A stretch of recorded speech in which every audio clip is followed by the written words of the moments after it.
الشيطان الرجيم بسم الله الرحمن الرحيم وقال ربكم ادعوني استجب لكم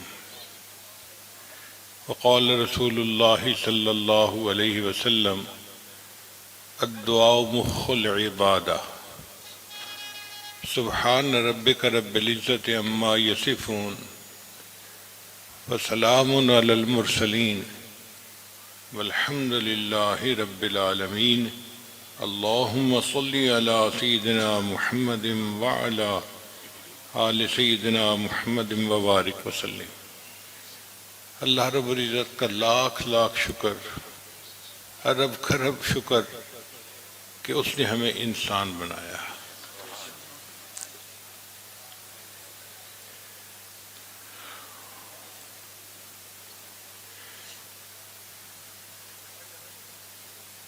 اور پھر اس سے بھی زیادہ بڑا شکر کہ اس نے ہمیں مسلمان ماں باپ کے گھر میں پیدا کیا۔ جس وقت ہم دنیا میں پیدا ہوئے تھے اس وقت دنیا میں ہزاروں بچے پیدا ہوئے، مگر کوئی عیسائی ماں کے گھر میں، کوئی یہودن ماں کے گھر میں، کوئی ہندو ماں کے گھر میں، ہمیں اللہ تعالیٰ نے ایک مسلمان ماں کے گود میں پیدا کیا۔ یہ اللہ کا اس سے بھی بڑھ کر احسان ہے۔ اور اس سے بھی زیادہ اور تیسرا بڑا احسان کہ اللہ تعالیٰ نے ہمیں اپنے آقا، ہمیں اپنے محبوب، ہمارے آقا حضرت محمد مصطفیٰ احمد مجتبیٰ صلی اللہ علیہ وسلم کی امت میں پیدا کیا۔ اس نعمت کے لیے انبیاء نے بھی دعائیں مانگی تھیں، اور اللہ نے ہم پر بن مانگے یہ نعمت عطا فرما دی۔ ہمارا کوئی حق نہیں تھا، اللہ نے بن مانگے ہم پر یہ احسان فرمایا کہ ہمیں اپنے محبوب صلی اللہ علیہ وسلم کی امت میں پیدا فرما دیا۔ پھر اگر سر سے پاؤں تک دیکھیں تو ہم اللہ تعالیٰ کی نعمتوں میں ڈوبے ہوئے ہیں۔ سچی بات تو یہ ہے، اللہ تعالیٰ بینائی نہ دیتے ہم اندھے ہوتے، گویائی نہ دیتے ہم گنگے ہوتے، سماعت نہ دیتے ہم بہرے ہوتے۔ اللہ تعالیٰ اگر ہمیں کپڑے نہ دیتے ہم ننگے ہوتے، روٹی نہ دیتے ہم بھوکے ہوتے، پانی نہ دیتے ہم پیاسے ہوتے، اللہ صحت نہ دیتے ہم بیمار ہوتے، اللہ تعالیٰ ہمیں علم نہ دیتے ہم جاہل ہوتے، اللہ تعالیٰ ہمیں مال دولت نہ دیتے ہم بیکاری ہوتے، اللہ ہاتھ پاؤں نہ دیتے لولے لنگڑے ہوتے۔ آج ہم دنیا میں جو عزتوں بھری زندگی گزار رہے ہیں یہ اس مالک کا کرم اور احسان ہی تو ہے۔ ہم تو ان نعمتوں کا شکر ادا کر ہی نہیں سکتے۔ چنانچہ ہارون رشید کو ایک مرتبہ پیاس لگی تو اس نے دربار کے خادم کو کہا کہ ایک پانی کا پیالہ لاؤ۔ خادم پانی کا پیالہ لایا۔ ایک اللہ والے پاس بیٹھے ہوئے تھے، وہ کہنے لگے بادشاہ سلامت، میری بات پہلے سن لینا، بعد میں پانی پینا۔ یہ بتائیں کہ اگر آپ کو پیاس لگی ہوئی ہو، حلق خشک ہو اور پانی کی طلب ہو، اور آپ پانی کا پیالہ مانگیں، اور کوئی بندہ آپ کو کہے کہ مجھے اس کے بدلے کیا دیں گے کہ میں آپ کو پانی کا پیالہ لا کر دوں، تو بادشاہ نے کہا میں آدھی سلطنت دے دوں گا۔ اس نے کہا اچھا، آپ نے وہ پانی کا پیالہ پی لیا۔ اب پانی کا پیالہ جسم میں پیشاب بن کے رک گیا، نکلتا نہیں، اور آپ سخت تکلیف میں ہیں، اور پوری دنیا میں ایک حکیم ہے جس کے پاس پیشاب آور دوائی ہے۔ وہ کہتا ہے کہ مجھے پہلے فیس دو پھر دوائی دوں گا۔ تو آپ کتنی فیس دینے کے لیے تیار ہو جائیں گے؟ اس نے کہا آدھی سلطنت دینے کے لیے تیار ہو جاؤں گا۔ کہنے لگے کہ اس کا مطلب کہ تیری ساری بادشاہی کی قیمت ایک پانی کا پیالہ پینے اور جسم سے پیشاب بنا کر نکال دینے کے برابر ہے۔ کیا اس پہ تو فخر کرتا ہے اور غرور کرتا ہے؟ تو اور رشید کی آنکھوں میں آنسو آ گئے کہ واقعی ہم تو محتاج بندے ہیں، اللہ تعالیٰ کی نعمتوں کے بغیر تو ہم جی ہی نہیں سکتے۔ میرے پاس ایک مرتبہ مہمان آئے، امریکہ سے ڈاکٹر تھے، میں نے انہیں کھانا کھلایا، پھر میں نے انہیں بستر پہ پہنچایا اور کہا کہ جی آپ سو جائیں، فجر کی نماز کے لیے میں آ کے جگاؤں گا اور آپ کو لے کے مسجد جاؤں گا۔ تو وہ دیوار کے ساتھ اوٹ لگا کر بیٹھے اور کہنے لگے جی میں سو جاؤں گا۔ میں نے سوچا کچھ اوراد و وظائف کرنے ہوں گے تو ٹھیک ہے کرے، چلا گیا۔ جب صبح فجر کے لیے جگانے کے لیے ان کے کمرے میں آیا تو اسی طرح بیٹھے، ٹیک لگائے اور سوئے ہوئے تھے۔ میں نے انہیں جگایا، پھر راستے میں نے ان سے پوچھا آپ رات کو پوری رات اسی طرح بیٹھے رہے یا لیٹ کے سوئے تھے بعد میں اٹھ کے بیٹھے؟ اس نے کہا حضرت میں ڈاکٹر ہوں اور میں ایک ایسی بیماری کا شکار ہوں کہ جب میں لیٹ کے سوتا ہوں تو معدے کا سب کچھ میرے باہر نکل آتا ہے منہ سے، اس لیے ڈاکٹر نے کہا ہے کہ اب آپ بیٹھ کے سو سکتے ہیں، لیٹ کے نہیں سو سکتے۔ ان کو ان کے یاد دلانے پر مجھے احساس ہوا کہ یا اللہ یہ لیٹ کے سونا بھی کتنی بڑی آپ کی نعمت ہے۔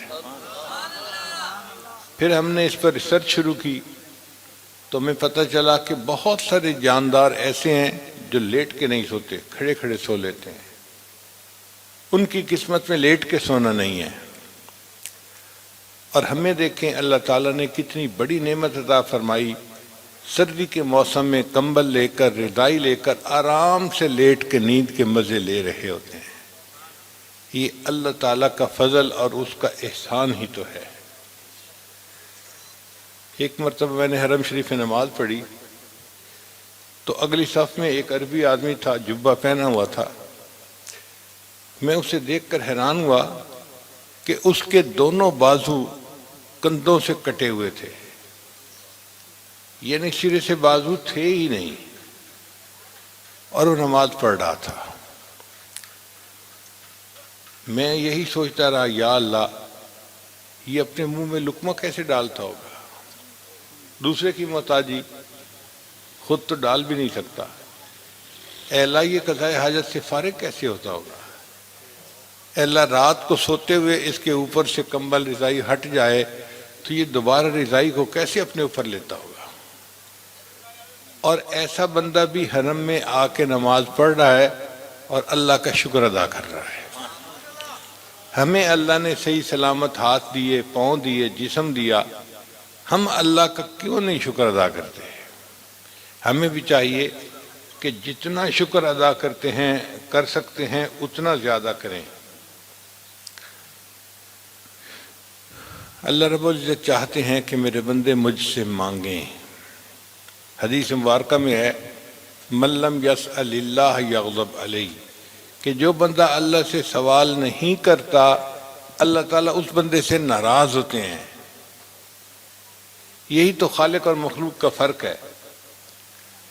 مخلوق سے ایک دفعہ مانگیں وہ دے دیں گے، دوسری دفعہ مانگیں تو موڈ بنائیں گے، تیسری دفعہ مانگیں تو کنی کترائیں گے، اور چوتھی مرتبہ ملنا ہی چھوڑ دیں گے، کہیں گے یار یہ بھی کوئی دوست ہے، ہر وقت ہی مانگتا رہتا ہے۔ اللہ کا معاملہ جدا ہے، ایک دفعہ مانگو دیتا ہے، دوسری دفعہ مانگو دیتا ہے، تیسری دفعہ مانگو دیتا ہے، 1000 بار مانگو 1000 بار دیتا ہے۔ بلکہ جو بندہ صرف اللہ سے مانگتا ہے اللہ فرماتے ہیں یہ میرا ولی ہے، میرے علاوہ کسی سے مانگتا ہی نہیں ہے۔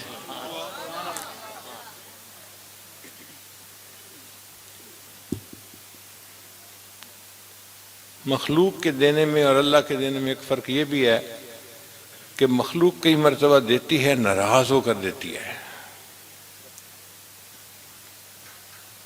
چنانچہ ہمارے ایک ساتھی گاڑی چلا رہے تھے،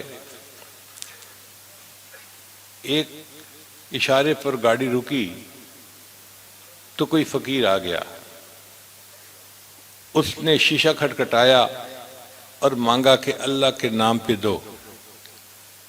اس نے اس کو کہا کہ معاف کرو چلے جاؤ، مگر یہ حضرات بھی استقامت والے ہوتے ہیں، جلدی ٹلتے نہیں ہیں۔ اب یہ منع کر رہا ہے اور وہ پھر دعائیں دے رہا ہے اور دروازہ کھٹکھٹا رہا ہے اور دعائیں دے رہا ہے، اللہ تجھے بھاگ لگائے، وقت لگائے، یہ کرے وہ کرے۔ اب اس نوجوان کو غصہ آ رہا ہے کہ یہ میری بات مانتا کیوں نہیں۔ اتنے میں گاڑی میں اس کی والدہ بیٹھی ہوئی تھی، اس نے کہا بیٹا جب وہ اتنی دفعہ مانگ رہے تو کچھ دے دو۔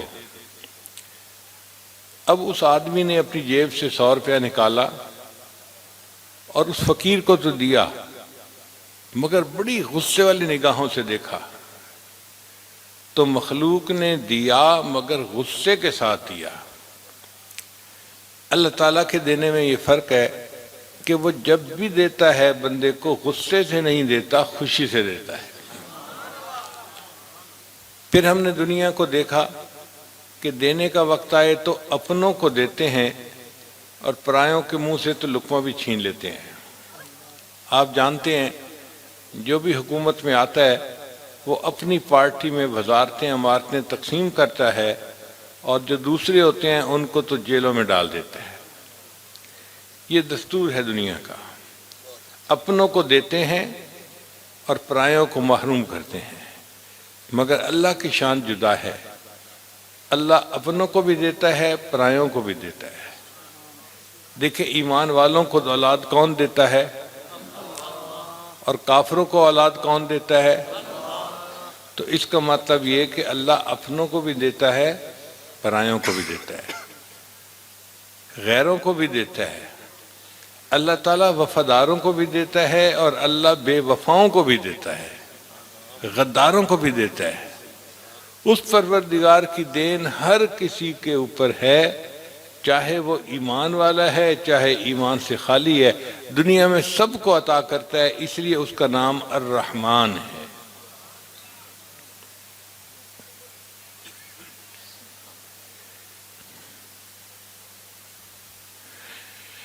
پھر ہم نے دنیا والوں کو دیکھا کہ کسی سے تعلق اچھے ہونا اور وہ ملنے کے لیے آئے تو پوچھتے ہیں کہ اچھا بھائی ہمارے لیے کیا لائے ہو۔ اللہ تعالیٰ یہ نہیں پوچھتے، بلکہ جب کوئی بندہ اللہ کے در پر آتا ہے اللہ ایک ہی بات پوچھتی ہیں، میرے بندے تم مجھ سے کیا لینے کے لیے آئے ہو؟ 80 سال کا بوڑھا ہڈیوں کا ڈھانچہ بن گیا، بیوی بچے اولاد سب مر گئے، رشتہ داروں کے گھر رہتا تھا۔ اب اس کو رشتہ داروں نے بھی جواب دے دیا، بابا جی آپ ساری رات کھانستے رہتے ہیں، میرے بچوں کی نیند خراب ہوتی ہے، اب آپ یہاں سے چلے جائیں۔ تو بوڑھا سوچتا ہے میں کہاں جاؤں، وہ رشتہ داروں کے گھر سے نکل کے اللہ کے گھر کی طرف چل پڑتا ہے۔ ہڈیوں کا ڈھانچہ ہے، ہانپتا ہوا کانپتا ہوا چل رہا ہے، بار بار سہارا لیتا ہے، کبھی دیوار کا کبھی لاٹھی کا۔ اب اس 80 سال کے بوڑھے سے اللہ یہ نہیں پوچھتے میرے بندے تو نے جوانی کہاں گزاری، میں نے تجھے حسن و جمال دیا تھا تو نے مخلوق کے اوپر خرچ کیا، میں نے تجھے مال و منال دیا تھا تو نے مخلوق کے اوپر خرچ کیا، اب تلے تیرے پلے بچا کیا ہے؟ منہ میں دانت نہیں، پیٹ میں آنت نہیں، اب تجھے میری یاد آئی اور تو میرے گھر کی طرف آیا۔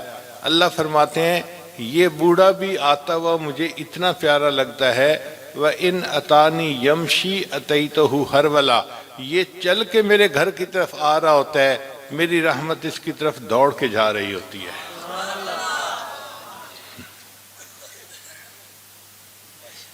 پھر مخلوق دن میں تو اگر کسی کو دے بھی دیتی ہے نا تو رات کو دروازے بند ہو جاتے ہیں، وہ جی دفتر بند ہو گیا، بزنس بند ہو گیا، صاحب نے دفتر بند کر لیا۔ اللہ وہ ذات ہے جس کو نہ اونگ آتی ہے نہ نیند آتی ہے، وہ رات کو بھی دروازے کھلے رکھتا ہے کہ اگر کوئی میرا کوئی بندہ رات کے اندھیرے میں مجھ سے مانگے گا میں اس رات کے اندھیرے میں بھی بندے کو عطا کر دوں گا۔ تو مانگنے کا مزہ تو اللہ سے ہے، مخلوق سے کیوں مانگے بندہ؟ ایک ہوتا ہے دعا کرنا، ایک ہوتا ہے دعا لینا، اس دونوں میں فرق ہے۔ دعا کروانا تو یہ ہوا ابو دعا کر دیں، امی دعا کر دیں، اور دعائیں لینا یہ ہوتا ہے کہ بچہ اتنا اچھا بنے، ماں باپ کا اتنا فرما بردار بنے، نیک بنے کہ اس کو دیکھ دیکھ کے ماں باپ کے دل سے دعائیں نکل رہی ہوں۔ تو دعائیں لینے والے تھوڑے ہوتے ہیں، دعائیں کروانے والے بہت زیادہ ہوتے ہیں۔ کہتے ہیں کہ 3 صحابہ تھے، لڑکے تھے، تینوں کا نام عبداللہ تھا، اور تینوں نبی علیہ السلام کے خدمت میں ایک دوسرے سے آگے بڑھتے کوشش میں لگے رہتے تھے، اور نبی علیہ السلام ان کی خدمت سے اتنا خوش ہوتے تھے کہ تہجد میں ان کے نام لے کر ان کے لیے دعائیں فرماتے تھے۔ نبی علیہ السلام کی دعاؤں کا نتیجہ یہ نکلا کہ تینوں اپنے اپنے فن میں امام بنے۔ چنانچہ عبداللہ ابن عباس لانو امام المفسرین بنے، عبداللہ ابن مسعود لانو امام الفقہاء بنے، اور عبداللہ ابن عمر لانو امام المحدثین بنے۔ تو یہ جو ہوتا ہے نا دعائیں لینا، یہ بڑی نعمت ہے۔ ہم بھی کوشش کریں کہ ماں باپ سے، استاد سے، بڑوں سے دعائیں لیں تاکہ اللہ اس کے بدلے ہمارے ساتھ خیر کا معاملہ فرمائے۔ پھر ایک بات اور ہے کہ مخلوق سے مانگو نا تو آپ 10 روپے مانگو تو وہ 5 دیں گے، 5 مانگو تو وہ 1 دیں گے، مگر اللہ تعالیٰ کا معاملہ کچھ اور ہی ہے۔ بندہ تھوڑا مانگتا ہے، اللہ اس کی امید سے بڑھ کر اس کو عطا فرماتے ہیں۔ حضرت ابراہیم علیہ السلام نے دعا مانگی تھی کہ اے میرے اللہ اس مکہ شہر کو امن والا شہر بنا دے، وارزقہم من الثمرات، رب انی اسکنت من ذریتی بواد غیر ذی زرع عند بیتک المحرم ربنا لیقیموا الصلاۃ فاجعل افئدة من الناس تہوی الیہم وارزقہم من الثمرات، اے اللہ میری اولاد کو کھانے کے لیے پھل عطا فرما دے۔ تو ان کا مقصود تو یہ تھا کہ یہاں پہ سبزہ ہے، نام و نشان نہیں، تو میری اولاد کو کھانے کے لیے رزق ملتا رہے، ان کو فاقے نہ آئیں۔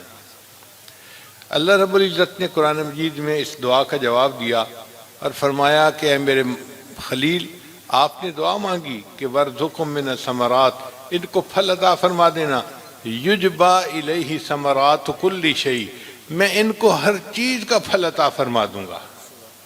اب آپ دیکھیے کہ درختوں کا پھل اس کا جو ہے وہ فروٹ ہوتا ہے، اور کھیتوں کا پھل اس کی سبزی ہوتی ہے، اور فیکٹریوں کا پھل ان کا پروڈکٹ ہوتا ہے۔ تو اللہ نے فرمایا میں ہر چیز کا پھل عطا کر دوں گا، صرف درختوں کا پھل نہیں۔ اور آج آپ مکہ مکرمہ جا کر دیکھ لیں، کوئی بھی چیز دنیا میں کہیں بھی بنتی ہے، اللہ اس کو مکہ مکرمہ پہنچا دیتے ہیں۔ حتیٰ کہ انسانوں کا ثمر ان کی اولاد ہوتی ہے۔ جس بندے سے پوچھو دعائیں مانگ رہا ہوتا ہے، جی دعا کرو میری اولاد کو مکہ مکرمہ میں جاب مل جائے۔ ہم اپنے دل کے ثمر کو بھی مکہ مکرمہ بھیجنے کے لیے آرزویں کر رہے ہوتے ہیں۔ اللہ تعالیٰ نے دعا کو ایسے قبول کیا۔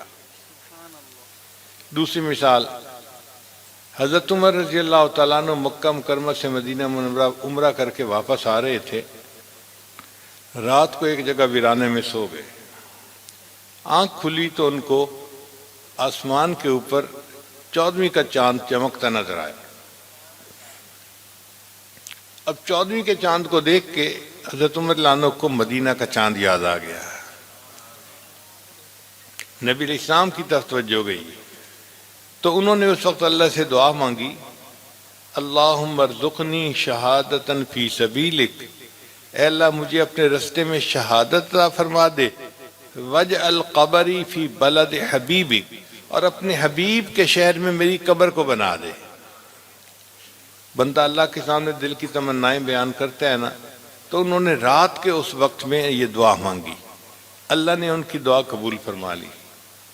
اب ان کو شہادت تو کہیں بھی مل سکتی تھی، مگر اللہ نے ان کو نبی علیہ السلام کے مصلی پر فجر کی نماز پڑھنے کے دوران شہادت عطا فرمائی۔ ایک کافر تھا، ایک بندہ تھا جس نے حملہ کیا اور آپ زخمی ہوئے، اور پھر اسی زخم کے نتیجے میں بالآخر شہید ہو گئے۔ لیکن شہادت کی جگہ کون سی تھی؟ مسجد نبی تھی، نبی علیہ السلام کا مصلی تھا، ریاض الجنہ کی جگہ تھی۔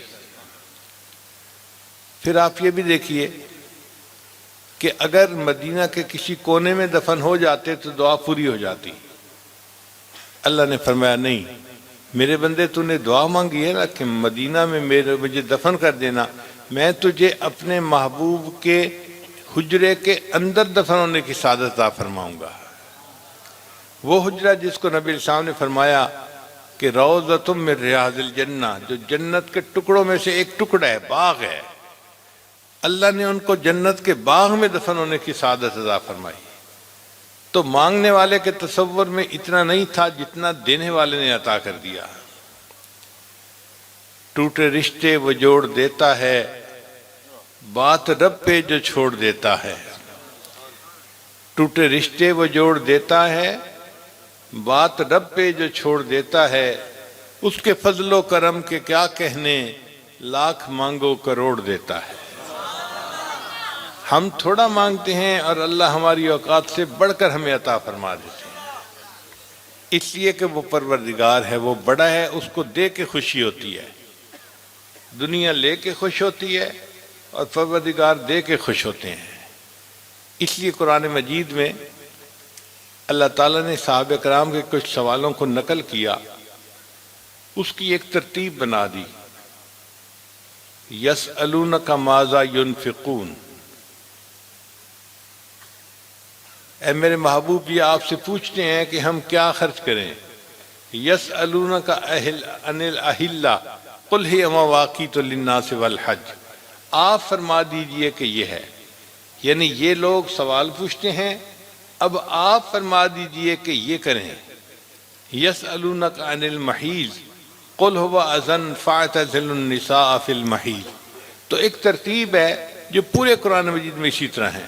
پہلے اللہ نے کل کہہ کے ان کا سوال، پہلے اللہ نے یسألونک کہہ کے ان کا سوال بتایا، پھر کل کہہ کے اس کا جواب نبی علیہ السلام کی زبانی عطا فرما دیا۔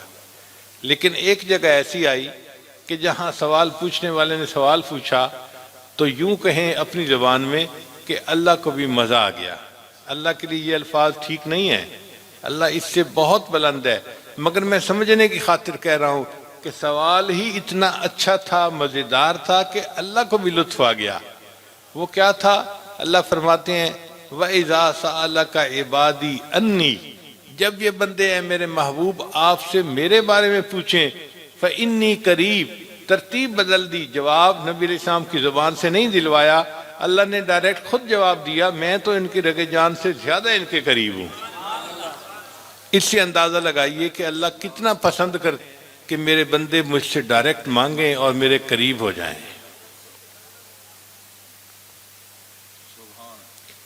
ماں اپنے بچھڑے بیٹے کا اتنا انتظار نہیں کرتی جتنا اللہ اپنے بگڑے ہوئے بندے کا انتظار فرماتے ہیں۔ آداب شاہانہ کا تقاضا تو یہ تھا کہ کوئی اللہ کے در سے پیٹھ پھیر کے اگر جاتا، اللہ اس کے پیٹھ میں ایک لاش بھی لگوا دیتے اور پھر ہمیشہ کے لیے اس کے دروازہ بند بھی کر دیتے، او بدبخت آج کے بعد یہ دروازہ تیرے لیے نہیں کھلے گا۔ مگر اللہ ایسا نہیں فرماتے۔ اللہ فرماتے ہیں اے میرے بندے ما غرک بربک الکریم، تجھے تیرے کریم رب سے کس چیز نے دھوکے میں ڈال دیا؟ تو اپنے رب کے دروازے کو چھوڑ کے کیوں کہیں چلا گیا؟ اگر تو واپس آئے گا تو میں دروازہ کھولنے میں دیر نہیں لگاؤں گا۔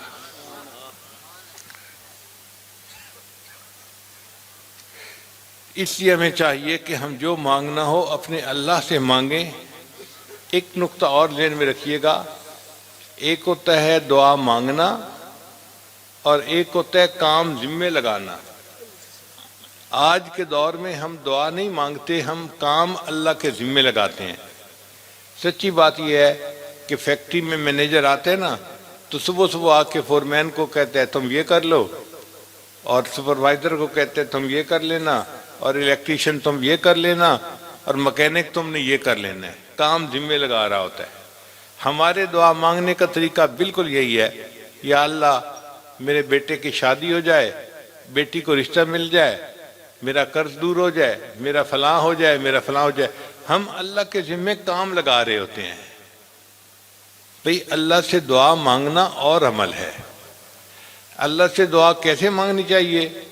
کسی فقیر کو کبھی دیکھیں، اللہ اکبر، 1 روپے کا اس نے سوال کرنا ہوتا ہے، پھٹے ہوئے کپڑے پہنے ہوتے ہیں، شکل بھی ایسی بنائی ہوتی ہے کہ دیکھنے والے کو اس پہ ترس آتا ہے، اور پھر الفاظ کا چناؤ بھی ایسا ہوتا ہے کہ ایک ایک لفظ سن کے بندے کا دل پسیج جاتا ہے، آواز بھی تھرائی ہوئی ہوتی ہے۔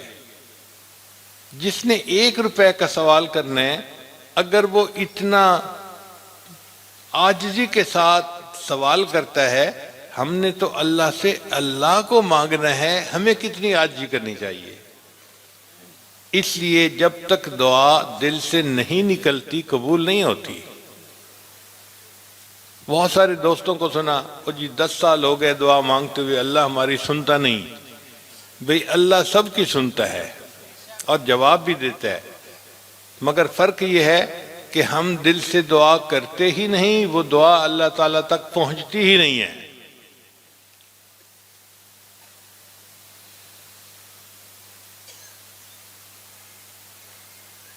جب دل سے دعا کریں گے اللہ تعالیٰ اس کو قبول فرما لیں گے۔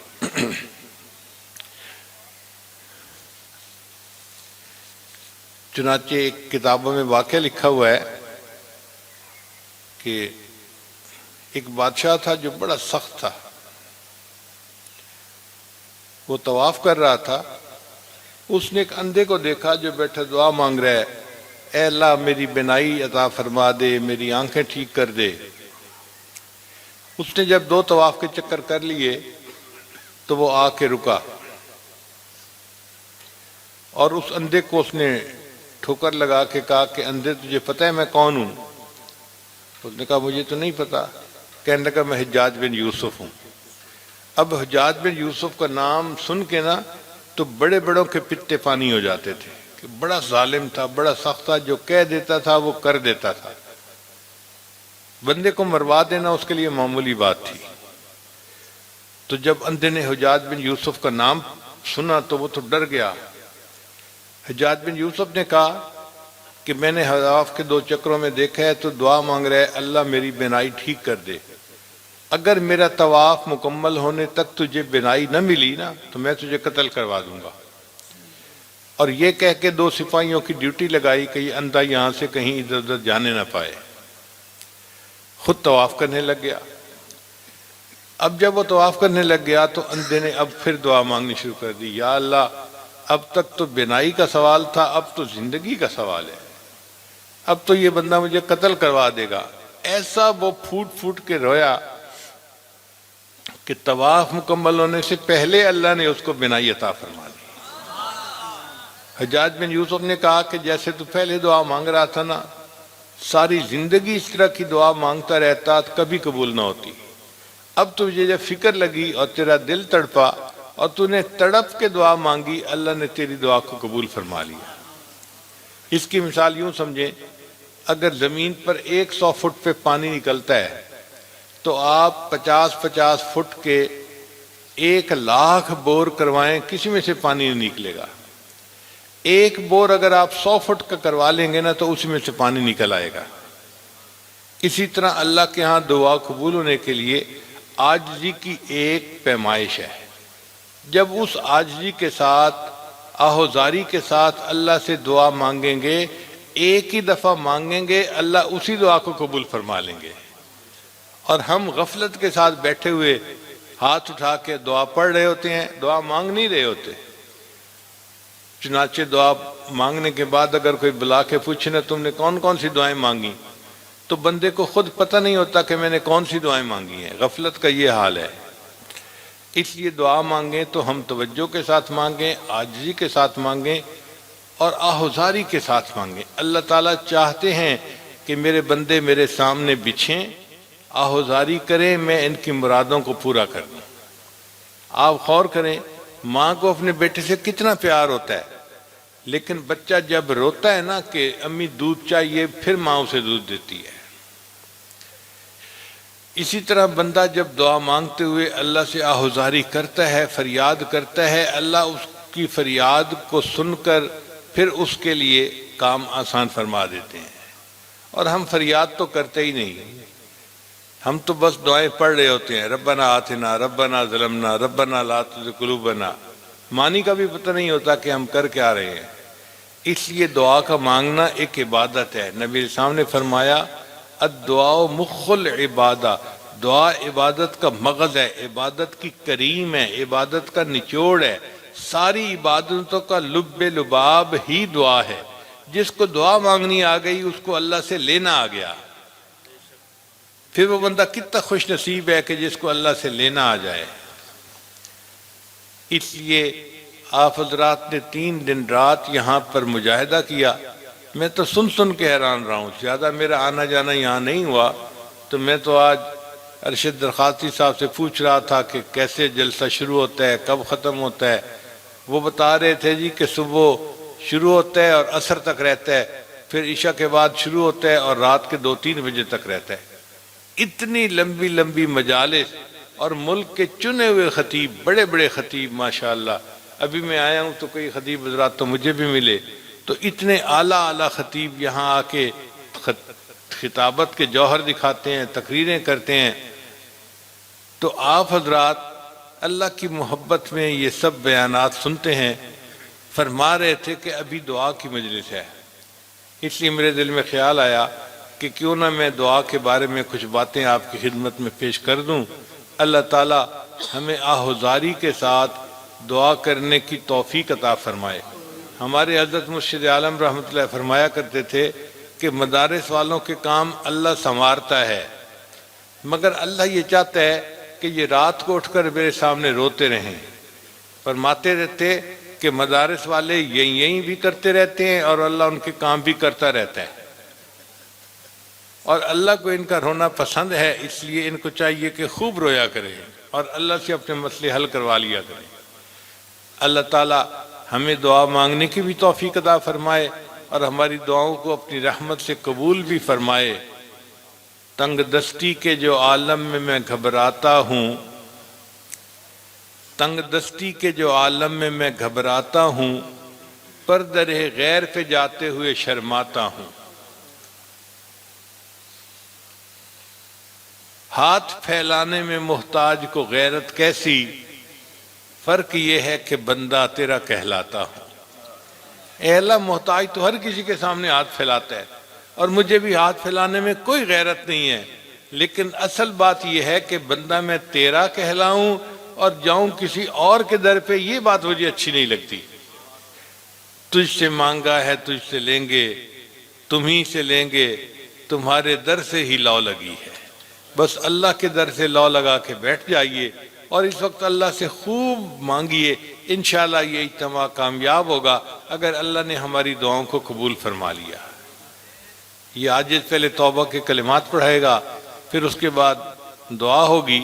سب حضرات توجہ کے ساتھ جو کلمات یہ عاجز پڑھے پیچھے پیچھے پڑھتے جائیے۔ پڑھیے بسم اللہ الرحمن الرحیم، لا الہ الا اللہ محمد الرسول اللہ، آمنت باللہ وملائکتہ وکتبہ ورسلہ والیوم الآخر والقدر خیرہ وشرہ من اللہ تعالی والبعث بعد الموت، آمنت باللہ کما ہوا باسمائہ وصفاتہ وقبلت جمیع احکامہ اقرار باللسان وتصدیق بالقلب، اشہد ان لا الہ الا اللہ واشہد ان محمدً عبدہ ورسولہ، استغفر اللہ ربی من کل ذنب واتوب الیہ برحمتک یا ارحم الراحمین۔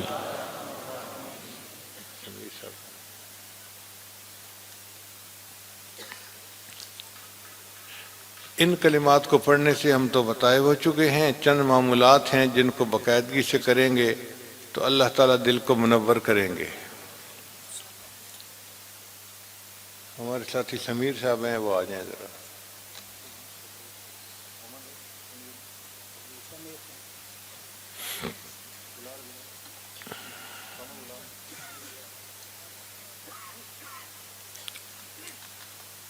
پہلا عمل ہے 100 مرتبہ استغفار صبح و شام پڑھنا. دوسرا عمل ہے 100 مرتبہ درود شریف صبح و شام پڑھنا. تیسرا عمل ہے قرآن مجید کی تلاوت روزانہ کرنا، 1 پارہ کریں یا آدھا پارہ کریں. اگر اتنا بھی وقت نہیں تو 1 صفحہ پڑھیں، مگر پڑھیں ضرور. ہم نے بعض لوگوں کو دیکھا ہے کہ روزانہ اخبار پڑھتے ہیں. ہم اللہ کے قرآن مجید کو اتنا درجہ تو دینا جتنا لوگوں نے اخبار کو دیا ہوا ہوتا ہے. ہمارے کئی دن قرآن کی تلاوت کے بغیر گزرتے ہیں، اس کا مطلب کہ ہم ان کو اخبار کا بھی درجہ نہیں دیتے. پھر چوتھا عمل ہے کہ چلتے پھرتے ہر وقت دل میں اللہ کو یاد کرنا. اور پانچواں عمل ہے مراقبہ کرنا. مراقبے کا طریقہ بہت آسان ہے. جب آپ فارغ ہوں، ساری دنیا کے خیالات سے ہٹ کے اللہ کی یاد میں ڈوب جائیں اور یہ سوچیں کہ اللہ کی رحمت آ رہی ہے، دل میں سما رہی ہے، دل کی ظلمت اور سیاہی دور ہو رہی ہے، اور میرا دل اللہ اللہ اللہ بول رہا ہے اور میں سن رہا ہوں. انشاءاللہ 10-15 منٹ کا مراقبہ آپ کے دل کو منور کرے گا اور دل میں اللہ کی محبت کو بڑھائے گا. آپ اللہ کی محبت کی لذت کو خود محسوس کریں گے. ابھی کیری آن دی کیک، تھوڑی دیر کے لیے سب حضرات جہاں جہاں بیٹھے ہیں آنکھوں کو بند کر لیں، من کی آنکھوں کو کھول لیں اور اللہ کی طرف رجوع کر کے بیٹھ جائیں.